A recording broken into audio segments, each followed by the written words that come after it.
7 দিন বা 10 দিনের মধ্যে প্রত্যেকে যদি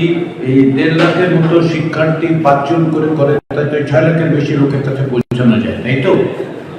বিশ্ববিদ্যালয়ে যে সমস্ত কর্মকর্তা কর্মচারী আছেন তারা যদি উদ্যোগ নেন তাহলে আরো 5 লাখ লোকের কাছে পৌঁছানো যায়,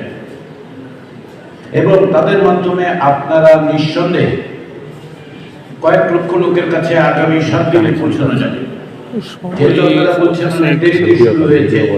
দেরিতে শুরু হওয়ার কতগুলো কারণ আছে। 13 নভেম্বরে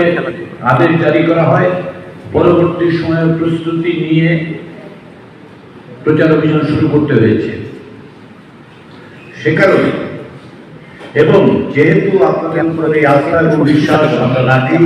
যে আপনারা নিজস্ব উদ্যোগে সরকারের উদ্যোগের জন্য কেউ অপেক্ষা করে আছেন এটা আমাদের মনে হয়,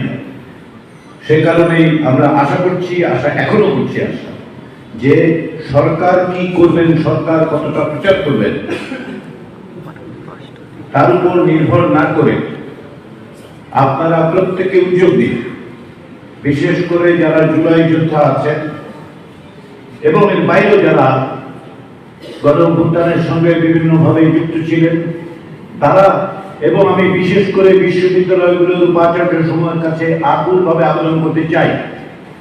যে আপনারা বিশ্ববিদ্যালয়গুলোতে নিজস্ব উদ্যোগে কেবলমাত্র মঞ্জুরি কমিশনের অনুরোধের পরিপ্রেক্ষিতে নয়, যদি আপনারা মনে করেন আন্তরিকভাবে যে বাংলাদেশের রাষ্ট্র কাঠামো পরিবর্তনের এই সুযোগ গত 54 বছরে আসেনি, অনেক রক্তের মধ্যে দিয়ে এসছে, তাহলে এই দায়িত্বটা দায় হিসেবে বিবেচনা করুন এবং সেভাবে পদক্ষেপ গ্রহণ করুন।